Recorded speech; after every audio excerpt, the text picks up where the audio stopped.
name is Kathy, and today I'll be discussing how to use homeopathic remedies on ailments, continuing with infections, infestations, and the immune system, starting with the letter M, Part 1. But before I do this, I wanted to let you know that because I have a great many videos now on many different topics, that I've decided to make several different video playlists so that it's easy to find the videos of greatest interest. So please check out my playlist page. Please refer to my How to Use Homeopathic Remedies video before using the material in this video. I'll be discussing how to use homeopathic remedies on specific ailments, but I've broken these ailments into categories for easier reference. I'll begin with ailments of the mind and emotions. Then I'll move on to ailments of the brain and nervous system. Then I'll address issues with the skin, nails, hair, ears, eyes, nose, teeth, gums, lungs, respiration, ailments of the heart, blood and circulation, muscles, bones, joints, esophagus, stomach, duodenum, small and large intestine, liver, gallbladder, pancreas, kidney, bladder. Then ailments specific to women and specific to men. Then issues of the hormones and metabolism, and infections, infestations in the immune system. Then issues surrounding fertility, pregnancy, childbirth, postnatal problems. Then homeopathic remedies that address special problems in infants, ailments and diseases in childhood, and special issues of adolescence. And finally, special issues of the elderly. Constitutional treatment involves treating the totality of the individual person. Everyone is a unique individual with a unique physiology that responds to substances differently. In homeopathy, it's recognized that people react strongly to certain remedies, and as a result of this, they can be loosely placed into different categories called constitutional types. Homeopaths talk of, for example, phosphoric types. These are people who react strongly to phosphorus, or Arsenicum album types, those who react strongly to Arsenicum album. The belief is that people of one type share similarities in terms of body shape, character, and personality, and the sorts of diseases from which they suffer. As an example, nature-mere people tend to be pear-shaped, have a dark complexion, be fastidious and rigid in personality, and keep themselves to themselves. They also crave salt and suffer from constipation. As another example, lycopodium types tend to be tall, ganglion, of a stooped appearance with an anxious expression and a craving for sweets and a propensity to produce intestinal gas. Now, of course, constitutional types have their limitations. In reality, each person is an individual, and so there are as many constitutional types as there are human beings. An account must be taken of the sum total of the person's inherent predispositions, past illnesses, diet, general reactions to the environment, intellectual and emotional features, and general attitude towards life. This is what is meant by constitutional treatment. I'll be making detailed videos of the various constitutional types after I've completed the use of homeopathic remedies on ailments. The ideas, procedures, and suggestions in this video and all my homeopathic videos are not intended as a substitute for the medical advice of a trained health professional. Consult your physician before adopting the suggestions in this video. If you're pregnant, do not attempt these techniques without the approval of your physician. So, let us continue with learning how homeopathic treatments can help with infections, infestations, and the immune system, starting with the letter M, Part 1. Infections are an almost daily occurrence, but if we are healthy, our immune systems deal with them before we notice any symptoms. Most microorganisms enter the body through the nose and mouth, in the air, in our food, sometimes on dirty fingers. Some enter through cuts and abrasions, while others invade the urinary or reproductive tract through the urethra or vagina. Many of the microorganisms which we share this planet are harmless. Some permanently inhabit the inside and outside of the body. A few even produce substances useful to it and prevent harmful bacteria from finding a foothold. This is true of certain bacteria in the large intestine and vagina. Some bacteria are harmless in one part of the body but damaging in others. This is true of E. coli, which is benign when it is in the colon or rectum, but harmful if it is transferred to the urethra, vagina, or mouth. Each kind of microorganism, whether it is bacterium, virus, fungus, or blood parasite, carry special chemical markers known as antigens. Some strains of lymphocytes, which is a kind of white blood cell produced in the lymph nodes, spleen, bone marrow, adenoids, tonsils, and the wall of the gut, recognize antigens and stimulate other lymphocytes to produce proteins called antibodies, which then disable the carrier organism. Other lymphocytes directly attack and destroy the invading organism. For about the first 6 months after birth, babies are protected by their mother's antibodies. After that, the immune system is sufficiently mature to start manufacturing its own. Homeopathic immunization does not involve introducing live or dead viruses or antibodies into the body. Instead, remedies are prepared from diseased tissue or secretions using the traditional dilution and succession method. Like other homeopathic remedies, they contain in highly potent form the essence of the source material used, in this case the essence of the diseased organism and its toxins. The body reacts to such remedies, known as nosodes, by sharpening its immune response. The production of antibodies in response to antigens, the so-called immune response, is not the body's only line of defense.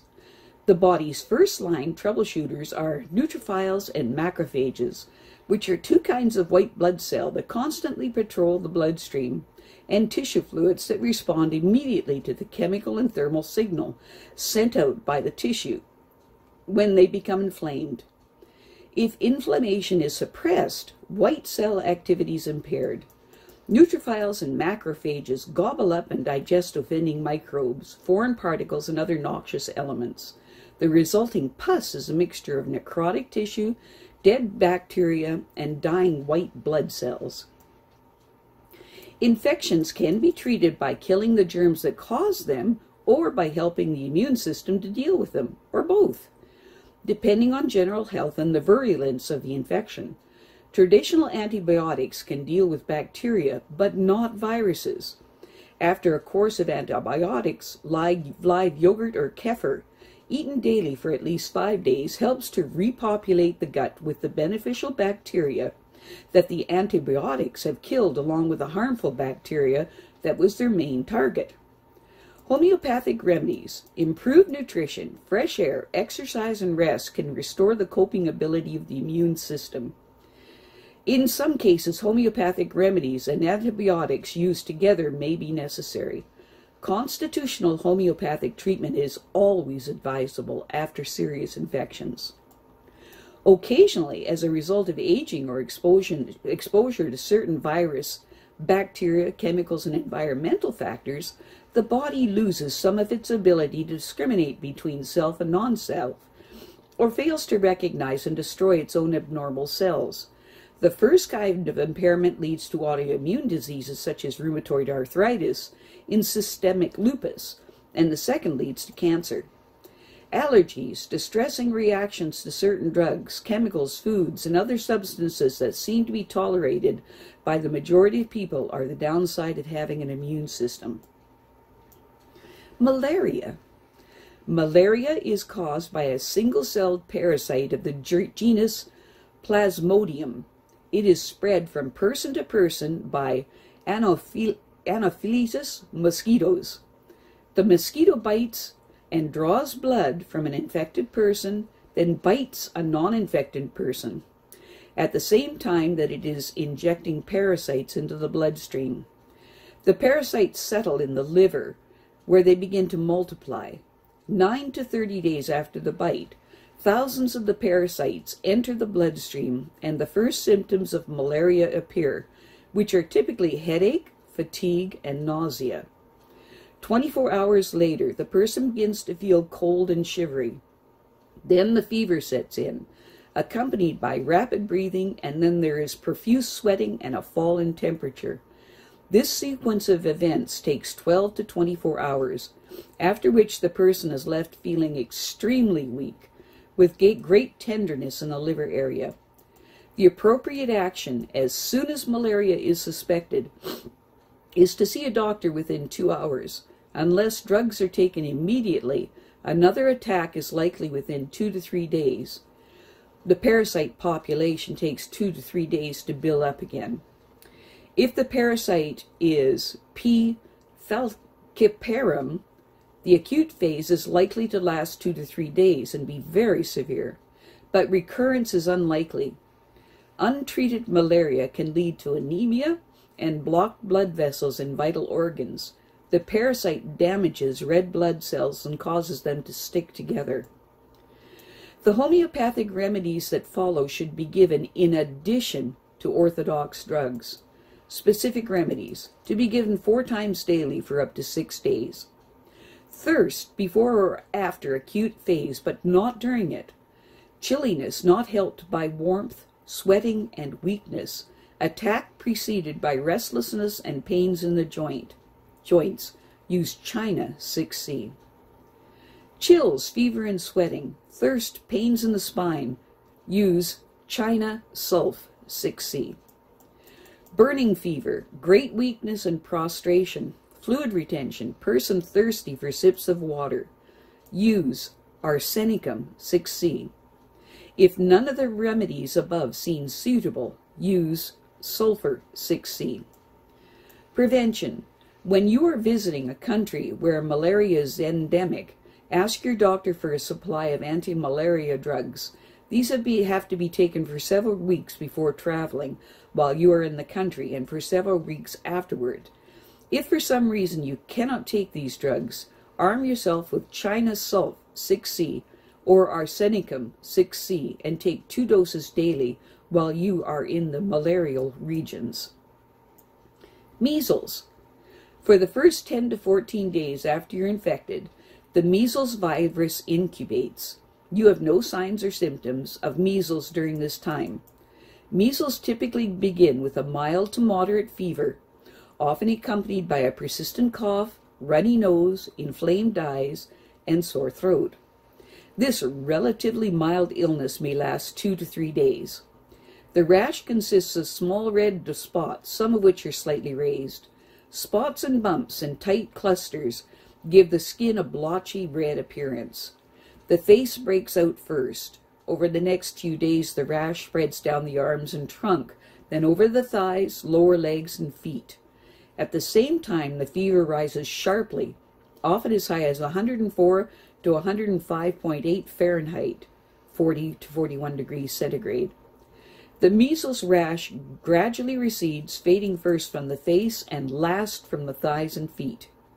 A person with measles can spread the virus to others for about 8 days, starting 4 days before the rash appears and ending when the rash has been present for 4 days. Remedies listed in capital letters represent more frequently indicated home remedies. Homeopathic medicines are often effective in treating measles, though medical attention should also be sought due to the possibility of complications from this disease. Specific remedies to be taken 4 times a day. For the beginning stages of measles, patient has a high fever, a dry barking cough, and red conjunctiva or pink eye. The skin burns and itches, and the patient feels restless, anxious, and frightened, and they toss and turn. Use Aconite 30C. For the beginning stages of measles, when there is a sudden onset of a high fever, reddened face, and throbbing headache, the patient tends to be drowsy and delirious and has some difficulty falling or staying asleep, and they are not very thirsty. Use Belladonna 30C. For mild cases of the measles with fever not very high and symptoms not too painful, but they do have profuse tearing from the eye and a nasal discharge. There is also a dry cough at night which becomes loose in the daytime. There may be ear inflammation. Although they have a dry mouth, they are without thirst. Use Pulsatilla 30C.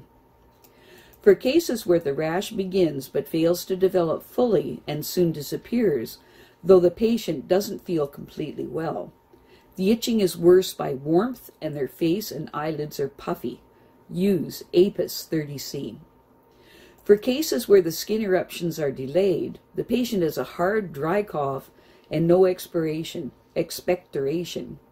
Any motion causes pain and there is a mild delirium. Use Bryonia 30C. For cases where there is fever and rash, as well as acrid tearing of the eyes and a bland nasal discharge, the patient becomes sensitive to light and they have a cough, but only during the day. Use Euphrasia 6C. For cases where the onset of symptoms is slow, there is a mild fever with great weakness and a sense of heaviness, both of the body and specifically the eyelids. There is no thirst. Use Gelsemium 6C. For cases that have ropey, stringy discharge from the nose and burning and tearing of the eyes, and their salivary glands are noticeably swollen, and there may be stitching pains from the ear into the head and neck, use Calibic 6C. For cases where the person has a purplish appearance with itching that is aggravated by scratching, with reddened mucous membranes and great thirst, there is a dry cough and diarrhea that are worse in the morning, use Sulphur 6C. Also, you can use the Measles Nosode 30C. I have a great many videos now on many different topics, so I've decided to make several different video playlists so that it's easy to find the videos of greatest interest. So please check out my playlist page. Well, that's it for now. To stay up to date with my latest videos, make sure to subscribe to this free YouTube channel by clicking the red subscribe button right below this video. Take care.